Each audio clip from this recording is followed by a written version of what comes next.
Hello दोस्तों, कैसे हो आप सभी। स्वागत है आपका आपके अपने YouTube channel Pawan Singh lectures में। और आज का हमारा टॉपिक है उत्तराखंड का इतिहास। और उत्तराखंड के इतिहास से संबंधित आज हमारा यह तीसरा वीडियो है। यदि इससे पहले वीडियो किसी ने नहीं देखे तो उसका लिंक डिस्क्रिप्शन में मिल जाएगा। तो आइए शुरू करते हैं। आज का हमारा टॉपिक है कार्तिकेय राजवंश या कत्तूरी राजवंश, जिसका टाइम पीरियड रहा 700 ईस्वी से लेकर 1000 ईस्वी तक इसका पीरियड रहा और इसने उत्तराखंड में शासन किया। कार्तिकेय राजवंश ये उत्तराखंड का कार्तिकेय राजवंश उत्तराखंड का एक प्रथम ऐतिहासिक राजवंश है। इससे पहले किसी वंश का इतिहास नहीं मिलता। और इस वंश के जो प्रथम तीन परिवार उनके 14 नरेशों ने लगभग उत्तराखंड के ऊपर 300 वर्षों तक क्या किया है, शासन किया है। कार्तिकेय राजवंश की यदि बात करते हैं, इसकी जो स्थापना वो 700 ईस्वी पूर्व मानी जाती है। और इसके जो संस्थापक जिसने इसकी स्थापना करी वो कौन है, बसंत देव। यहाँ से क्वेश्चन बनता है आप लोगों का, वेरी मोस्ट इंपोर्टेंट क्वेश्चन ये बनता है, कार्तिकेय राजवंश की संस्थापक कौन है। तो संस्थापक कौन है, बसंत देव। और उन्होंने सबसे पहले जो अपनी राजधानी बनाई जोशीमठ बनाई। जोशीमठ चमोली में स्थित है। जोशीमठ कहाँ पे स्थित है, चमोली में स्थित है। और जो दूसरी राजधानी बनाई उन्होंने, दूसरी राजधानी अल्मोड़ा के कत्तूरी घाटी में बैजनाथ के पास बेगनाथ कार्तिकेय बनाई। और इसीलिए इसे कार्तिकेय राजवंश कहा गया, क्योंकि उन्होंने अपनी जो दूसरी राजधानी बनाई वो बेगनाथ कार्तिकेय में बनाई, इसलिए इसे कार्तिकेय राजवंश भी कहा जाता है इसी कारण से। नेक्स्ट देखते हैं। अब देखते हैं स्रोत क्या क्या जो कार्तिकेय राजवंश है इसके पता कैसा लगता है कि उत्तराखंड में शासन किया। तो हमें पता लगता है जो बागेश्वर हो गया, पांडुकेश्वर हो गया, खंडारा एवं बैजनाथ आदि स्थानों से इस वंश के हमें क्या मिले हैं, ताम्रलेख मिले हैं। और ये जो ताम्रलेख हमें प्राप्त हुए हैं, जो इनकी लिपि है वो कौन सी है, कुटिला लिपि में लिखे हुए। और इनसे पता लगता है कि यहाँ से कार्तिकेय राजवंश ने राज किया 300 वर्ष तक। फिर यदि वास्तुकला और मूर्तिकला की बात करते हैं, वास्तुकला और मूर्तिकला के क्षेत्र में ये उत्तराखंड का स्वर्ण काल कहलाता है। ये सीधा ही वन लाइनर क्वेश्चन आप लोगों से पूछ लिया जाएगा कि वास्तुकला तथा मूर्तिकला के क्षेत्र में उत्तराखंड के किस शासन काल को स्वर्ण काल कहा जाता है। तो आपका आंसर होगा कार्तिकेय राजवंश। फिर इसका प्रथम परिवार, कार्तिकेय का प्रथम परिवार की बात करते हैं तो 700 ईस्वी में कार्तिकेय वंश का जो संस्थापक वो किसा मानते हैं, बसंत देव को माना जाता है। और जो बसंत देव थे उन्होंने परम भारद्वाज और महाराजा अधिराज और परमेश्वर आदि उपाधि धारण की है। तो इसकी उपाधि आप लोगों से पूछ ली जाएगी, परम भारद्वारक और महाराजा अधिराज और परमेश्वर, ये इसने 3 उपाधि धारण की है। अच्छी तरीके से याद रखना। बसंत देव ने बागेश्वर के पास एक मंदिर को सर्वनेश्वर नामक गांव क्या किया है, दान में दिया। नेक्स्ट देखते हैं। प्रथम परिवार का फिर आता है दूसरा वंश, जिसका नाम है खरपड़ वंश। यदि खरपड़ वंश का हम विवरण की बात करते हैं, इसका पता कहाँ से लगता है, तो बागेश्वर लेख से मिलता है। खरपड़ वंश का जो विवरण है वो बागेश्वर लेख में मिलता है। और खरपड़ कन्नौज के शासक यशोवर्मन के समकालीन थे। आप लोगों से डायरेक्ट पूछ ले जाएगा कि खरपड़ किसके समकालीन थे। तो खरपड़ किसके समकालीन थे, कन्नौज के राजा यशोवर्मन के समकालीन थे। इसके बाद की शासक की बात करते हैं, इसके बाद का जो शासक होता वो था कल्याण राज, जो खरपड़ का ही क्या था, पुत्र था। फिर था खरपड़ वंश का अंतिम शासक, वेरी वेरी मोस्ट इंपोर्टेंट। किसी भी यदि आप वंश को पढ़ते हो तो उस वंश का प्रथम शासक और अंतिम शासक सबसे ज्यादा पूछे जाने वाले क्वेश्चन होते हैं।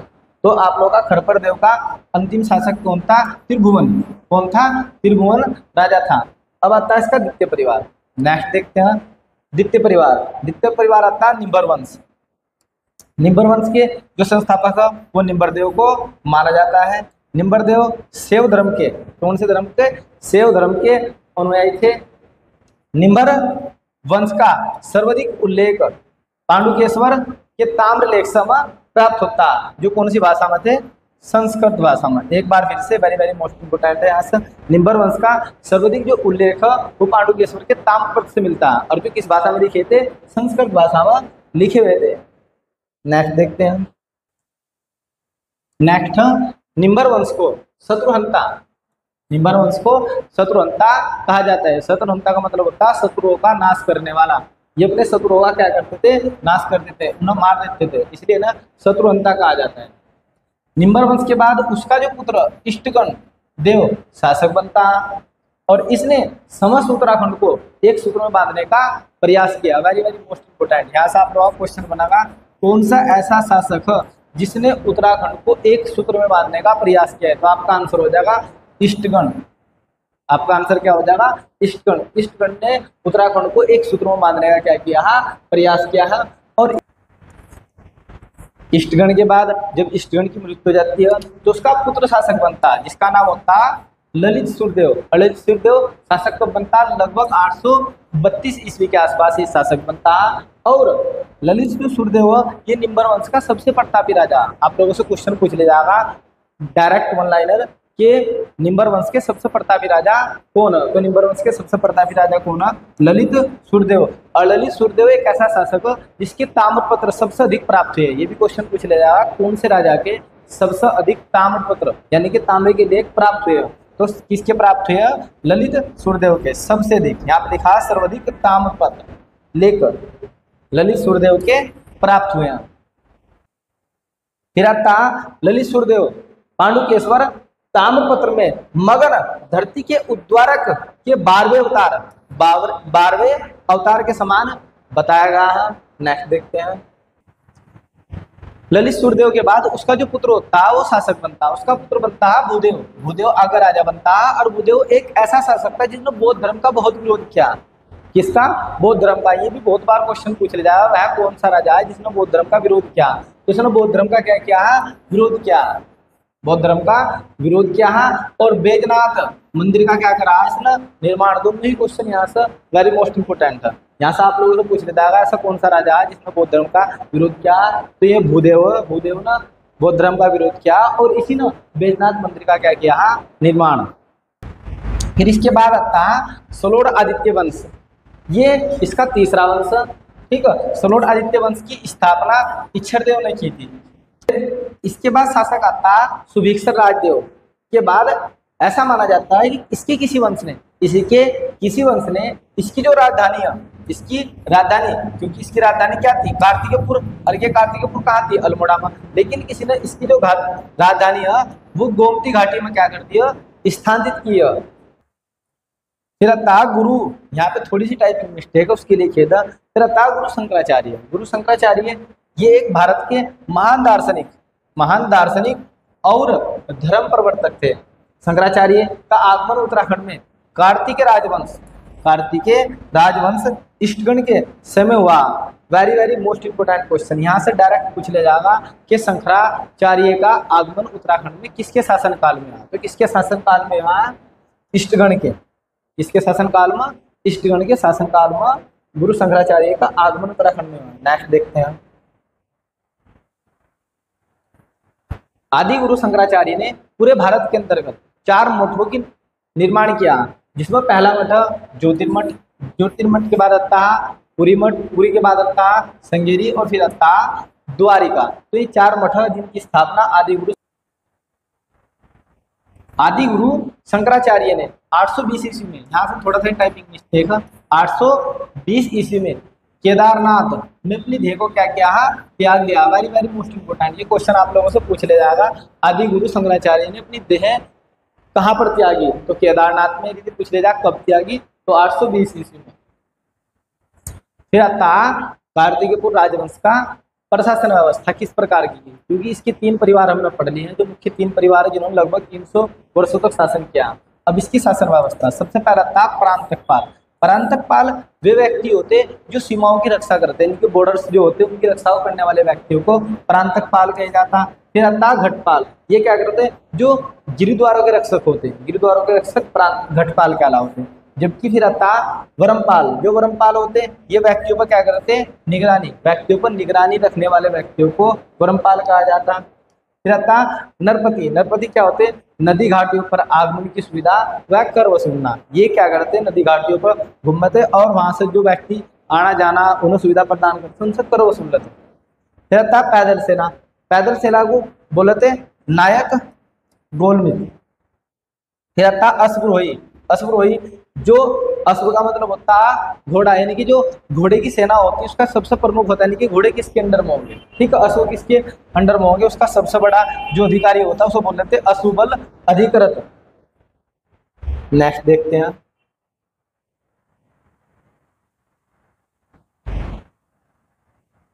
अब आता है गजरोही। गजरोही का जो सबसे बड़ा अधिकारी होता है उसे बोल देते हैं हस्तिबल अधिकृत, यानी कि जो गज सेना होती है, हाथी होते हैं, हाथी किसके अंडर में होते हैं, हाथी की सेना का प्रमुख कौन होता है, उसे गजरोही बोलते हैं। फिर आता उष्टरोही। उष्ट का मतलब होता है ऊंट, ठीक है, यहाँ पे उष्टरोही इसका सबसे बड़ा अधिकारी होता है उष्टबल अधिकृत, ठीक है, यानी कि जो ऊंट होते हैं इसके अंदर में रहते हैं, ऊंटी सेना, जो ऊंट वाले जितनी भी सेना होती है। फिर अपराधियों को पकड़ने वाले सर्वोच्च अधिकारी, ये भी बहुत पीछे आता है कि कार्तिकेयपुर राजवंश में अपराधियों को पकड़ने वाला सबसे बड़ा उच्च अधिकारी कौन होता, तो सबसे बड़ा उच्च अधिकारी कौन होता? दोष अपराधिक। दोष अपराधिक सबसे बड़ा अधिकारी होता। फिर आता पुलिस विभाग के बड़े अधिकारी। पुलिस विभाग के बड़े अधिकारी में दंडपाशिका था, दंडनायक था तथा महादंडक आदि आते हैं। फिर कृषि से संबंधित अधिकारी आय का जो प्रमुख स्रोत था वो कृषि व वन थे। यदि आपसे पूछ ले जा कार्तिकेयपुर राजवंश का आय का मुख्य साधन क्या था, तो आपका आंसर हो जाएगा कृषि व वन। आय के प्रमुख साधन क्या थे? कृषि व वन, याद रखना, वेरी वेरी मोस्ट इंपोर्टेंट। आय के प्रमुख साधन कृषि व वन। फिर आता क्षेत्रपाल। क्षेत्रपाल क्या करता था? कृषि उन्नति का ध्यान रखने वाले व्यक्ति, जो कृषि उन्नति का ध्यान रखता, कृषि में क्या हो रहा है क्या नहीं, उसे क्या बोले थे? क्षेत्रपाल। फिर आता खंडपति। खंडपति का काम होता है वनों की रक्षा करना, क्योंकि वन और कृषि मुख्य आधार है, तो क्षेत्रपाल कृषि का ध्यान रखा था और जो खंडपति होता वो वनों की रक्षा करता। फिर आता उपचारिक। उपचारिक का काम क्या होता? भूमि के अभिलेख का रख रखाव, यानी कि कितनी भूमि है, किस भूमि किसे देनी है, सारा लेखा जोखा उपचारिक के पास होता। फिर आता कर वसूलने वाले, कर अधिकारी। कर अधिकारी में बड़ा अधिकारी होता है भोगपति। भोगपति का काम होता है कर वसूलना, सभी व्यक्तियों से क्या करना? कर को वसूलना। कर वसूली करने वाले व्यक्ति को क्या बोलते हैं? भोगपति। फिर आता है भाट व चाट। भाट व चाट का काम होता प्रजा से बेगार लेना। बेगार का मतलब होता जबरदस्ती मजदूरी कराना और उसे पैसा नहीं दिया जाता। बेगार बोलते हैं ऐसी स्थिति जिसमें हम किसी से काम लेते हैं और उसे काम के पैसे भी नहीं देते, ऐसी स्थिति को बेगार करते हैं। तो इनका काम होता है किसी व्यक्ति से, किस घर में से बेगार लेगी, किस किस व्यक्ति को बेगार लगानी है, ये काम होता है भाट में।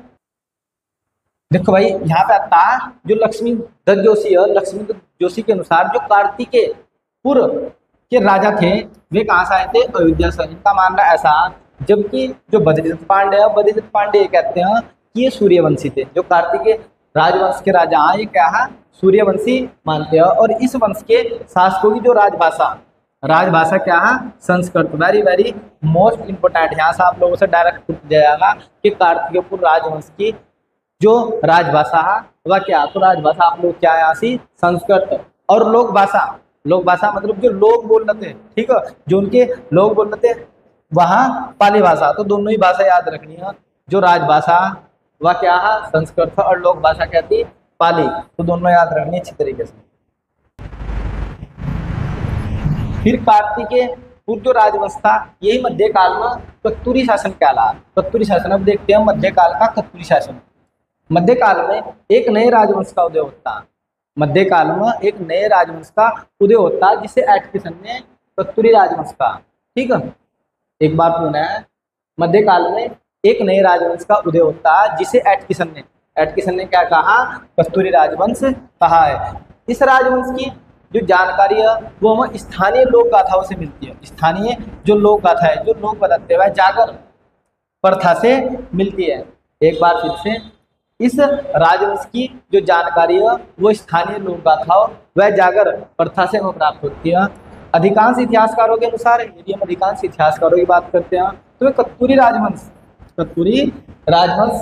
को ही कार्तिक राजवंश भी कहते हैं। मैंने आपको पहले बताया कि जो कत्तूरी राजवंश है इसे कार्तिक राजवंश ही मानते हैं। बस मध्यकाल बात हुई कार्तिकेय राजवंश को क्या बोलेगा, कत्तूरी राजवंश बोलेगा। इसलिए अधिकांश इतिहासकार इसे ही कार्तिकेय राजवंश भी मानते हैं, क्योंकि बागेश्वर से प्राप्त त्रिभुवन राज शिलालेख के अनुसार कत्तूरी राजवंश का जो संस्थापक है वो क्या है भाई, बसंत देव। यही बात हमने पहले पढ़ी है। कत्तूरी वंश का राज, जो कत्तूरी वंश है उसका भी संस्थापक कौन है, बसंत देव। और जो कार्तिकेय पूर्व राजवंश है उसका भी संस्थापक कौन है, बसंत देव। तो इसलिए हम मानते हैं कि कत्तूरी राजवंश ही कार्तिकेय राजवंश, दिमाग में फिट रखना। और इनकी पहली राजधानी भी देखो, पहली राजधानी क्या है, जोशीमठ। जो हमने पहले पढ़ी है, कार्तिकेय की पहली राजधानी क्या थी, जोशीमठ। और कत्तूरी राजवंश की पहली राजधानी क्या है, जोशीमठ। तो इसलिए इससे साबित होता कि जो कत्तूरी राजवंश है वही कार्तिकेय राजवंश।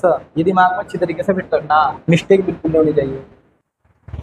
अब आता है जागर गाथाओं के अनुसार कत्तूरी वंश के शासक नरसिंह देव, कत्तूरी वंश के शासक नरसिंह देव। जो नरसिंह देव थे, इन्होंने जो राजधानी है, जो इनकी प्राचीन राजधानी थी, पहली राजधानी थी जोशीमठ, इन्होंने जोशीमठ से राजधानी कहाँ लेकर गई, गोमती घाटी या कत्तूर घाटी, गोमती घाटी या कहाँ लेकर गए, कत्तूर घाटी।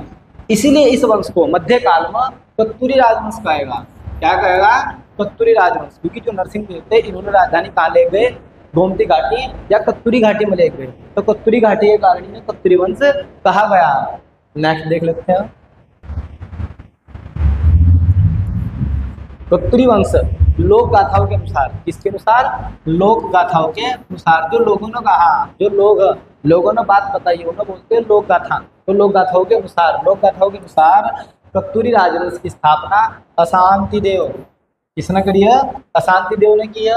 और अशांति देव की जो प्रथम राजधानी है वो क्या है, जोशीमठ थी। लोक गाथाओं के अनुसार कत्तूरी राजवंश की जो स्थापना की है वो अशांति देव ने की। और अशांति देव ने अपनी पहली राजधानी क्या बनाई, Joshimath. Very very most important. अशांति देव ने अपनी दूसरी राजधानी क्या बनाई, तो दूसरी राजधानी बनाई रणचूला कोट। इन्होंने अपनी दूसरी राजधानी बनाई रणचूला कोट। और कत्तूरी वंश का अंतिम शासक कौन है, Brahmadev. Very very most important. मैंने आपको बताया कि जो भी आप लोगों के अंतिम शासक होंगे वे बहुत जरूरी है। तो आपको याद रखना, कत्तूरी वंश का अंतिम शासक कौन है, ब्रह्मदेव। कत्तूरी वंश का अंतिम शासक कौन है, ब्रह्मदेव। कत्तूरी वंश का अंतिम शासक कौन है, ब्रह्मदेव, जिसे जागर गाथाओं में ब्रह्मदेव भी कहा जाता है। दोनों ही याद रखने, जिसे जागर गाथाओं में ब्रह्मदेव की क्या बोलेगा, ब्रह्मदेव भी कहा गया है। अब देखते हैं मध्यकाल में जो कत्तूरी राजवंश है उसकी विभिन्न शाखाएं थी, जिसमें से पहली है कत्तूरी बैजनाथ, फिर डोडी के मल, फिर था काली कुमाऊं के अस्कोट, काली कुमाऊं के अस्कोट के राजवर आदि। ये बहुत ज्यादा क्या है, प्रसिद्ध इसकी शाखा है। फिर था जिया रानी की लोक गाथा वह तुझे के तैमूरी, तुझके तैमूरी के अनुसार समरकंद, तुझके तैमूरी के अनुसार समरकंद के शासक तैमूर लंग ने 1398 ईस्वी में हरिद्वार पर क्या किया, आक्रमण किया। 1398 ईस्वी पर इसने क्या किया, हरिद्वार पर आक्रमण किया। एक बार अच्छी तरीके से जो तैमूर लंग कहाँ का शासक है पूछ ले जाएगा, समरकंद का। ये कहाँ के शासक थे, समरकंद के। इन्होंने 1398 ईस्वी पर हरिद्वार पर क्या किया, आक्रमण किया। जिया रानी को कुमाऊं की लक्ष्मीबाई कहा जाता है। कुमाऊं की लक्ष्मी, यदि आपसे पूछ ले जाए कुमाऊं की लक्ष्मीबाई किसे कहा जाता, तो जिया रानी को कहा जाता। फिर 1191 ईस्वी में नेपाल के राजा अशोक चल ने कत्तूरी राज्य पर आक्रमण करके उसके कुछ भाग पर कब्जा किया। तो आप लोगों से पूछ ले जाएगा, ऐसा पूछ ले जाता है कि 12वीं शताब्दी में, क्योंकि शताब्दी कौन सी, ऐसा पूछ ले जाएगा 12वीं शताब्दी में नेपाल के किस राजा ने कत्तूरी घाटी पर आक्रमण किया। तो याद रखना है अशोक चल। किसने किया है, अशोक चल ने, नेपाल के राजा जिन्होंने कत्तूरी राज्य पर आक्रमण किया है और इसके कुछ भाग पर क्या किया था, कब्जा। फिर आता है 1223 ईस्वी में, फिर 1223 ईस्वी में नेपाल के शासक जो अशोक चल के पुत्र थे, अशोक चल के क्या थे, पुत्र थे कचल देव। कचल देव ने कुमाऊं पर क्या किया, आक्रमण किया। डायरेक्ट पूछ ले जाएगा नेपाल के शासक कचल देव ने कुमाऊं पर कब आक्रमण किया, तो आपका आंसर हो जाएगा 1223 या 13वीं ईस्वी। कितनी ईस्वी? 13वीं। या थे 12वीं ईस्वी, आप लोगों को ऐसे भी प्रश्न पूछा जाता। तो 13वीं ईस्वी में इन्होंने क्या किया? आक्रमण किया। फिर आता गोलू देवता का संबंध। जो गोलू देवता, उनका जो संबंध वो कत्तूरी राजवंश। ये भी क्वेश्चन कई बार पूछ लिया जाएगा, गोलू देवता का संबंध किस राजवंश? गोलू देवता का संबंध किस राजवंश? तो गोलू देवता का संबंध कत्तूरी राजवंश। ठीक है। और गोलू देवता का उद्भव स्थल, यदि उद्भव स्थल की बात करते तो क्या है? चंपावत। और जिसके मंदिर की बात करते हो तो मंदिर कहाँ है? अल्मोड़ा में। तो ये आप लोगों से यहाँ से 3-4 क्वेश्चन बन रहे, वेरी वेरी मोस्ट इंपोर्टेंट। और ये बेशर्मों की तरह प्रश्न आते हैं यहाँ से। ये तीनों ही प्रश्न बहुत इंपॉर्टेंट है। यदि पूछा जाए गोलू देवता का संबंध किससे, तो कत्तूरी राजवंश से। यदि आपसे पूछ ले जाए कि गोलू देवता का उद्भव स्थान क्या है, तो चंपावत। और यदि आपसे पूछा जाता है कि गोलू देवता का मंदिर कहाँ पर, तो वो अल्मोड़ा। अब आते हैं हमारे टॉपिक रिलेटेड एमसीक्यू। जो टॉपिक रिलेटेड एमसीक्यू है, ये पिछले कई सालों से बार बार एग्जाम में रिपीट हो रहे हैं। ठीक है, हमने उन्हीं प्रश्नों को चुना इस वीडियो में। देखते हैं कितना पढ़ा है। सबसे पहला क्वेश्चन बनता है, कत्तूरी राजवंश के संस्थापक कौन? कत्तूरी राजवंश के संस्थापक कौन थे? तो कौन थे? हमारा आंसर हो जाएगा ए, बसंत देव। बसंत देव कत्तूरी राजवंश के क्या थे? संस्थापक। फिर आता अशांति देव राजवंश की दूसरी राजधानी क्या थी? मैंने आप लोगों को बताया था, अशांति देव ने अपनी दूसरी राजधानी, क्योंकि पहली राजधानी दूसरी बनाई थी, दूसरी राजधानी क्या बनाई थी? रणचूला कोट। ये थोड़ा सा टाइपिंग मिस्टेक है, याद रखना। रणचूला कोट को उन्होंने दूसरी राजधानी बनाई। फिर था गोलू देवता का मंदिर। देखो भाई, मंदिर पूछ जाएगा आप लोगों से, मंदिर पूछा जा रहा, तो मंदिर कहाँ था? अल्मोड़ा में। गोलू देवता का मंदिर अल्मोड़ा में स्थित है। कत्तूरी राजाओं की कुल देवी, ये भी बहुत पूछा जाता है। कत्तूरी राजाओं की कुल देवी पूजी जाती है। कुल देवी क्या है कत्तूरी राजाओं की? तो कुल देवी है नंदा देवी। इसका आंसर हो जाएगा Nanda Devi. D is the right answer. Next देखते हैं।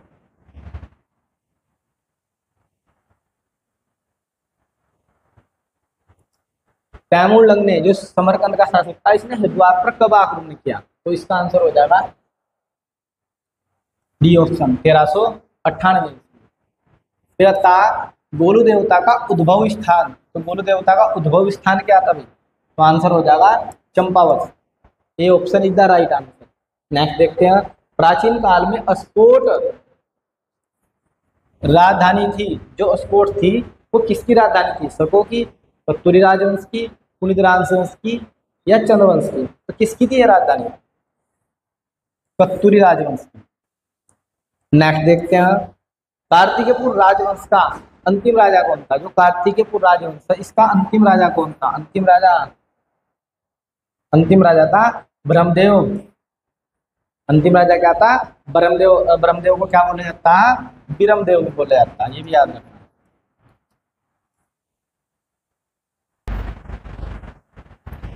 नेक्स्ट है, कुमाऊं की लक्ष्मीबाई किसे कहा जाता है? कुमाऊं की लक्ष्मीबाई किसे बोला जाता है? इसका आंसर हो जाएगा जिया रानी। कत्तूरियों की दरबारी भाषा यानी कि राजभाषा की बात हो रही, तो राजभाषा कैसी थी? कुमाऊनी थी, गढ़वाली थी, संस्कृत या प्राकृत? तो आंसर हो जाएगा संस्कृत। राजभाषा कैसी थी? संस्कृत। और जो लोक भाषा थी, लोक भाषा बाती पाली। तो दोनों ही याद रखना। लोक भाषा पाली थी, राजभाषा संस्कृत थी। कत्तूरी राजवंश की किस शासक के सर्वाधिक ताम्रपत्र मिले? सर्वाधिक ताम्रपत्र, मैंने आपको बोला था सर्वाधिक ताम्रपत्र किसके मिले? ललित सूर्यदेव। ललित सूर्यदेव निम्बर वंश का शासक था। ठीक है, या हम कत्तूरी वंश का शासक कह सकते हैं। इसके सर्वाधिक क्या मिले? ताम्रपत्र मिले। उत्तराखंड में किस के शासनकाल को स्वर्णयुग के रूप में जाना जाता है? तो किसके शासनकाल को स्वर्णयुग के रूप में जाना जाता है?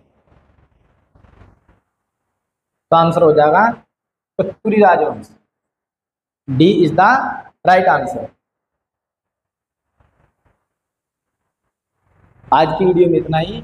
यदि आपको हमारी यह वीडियो पसंद आई हो तो आप हमारे YouTube channel Pawan Singh lectures को जरूर सब्सक्राइब करें, लाइक करें, कमेंट करें और शेयर करें। Thanks for watching this video.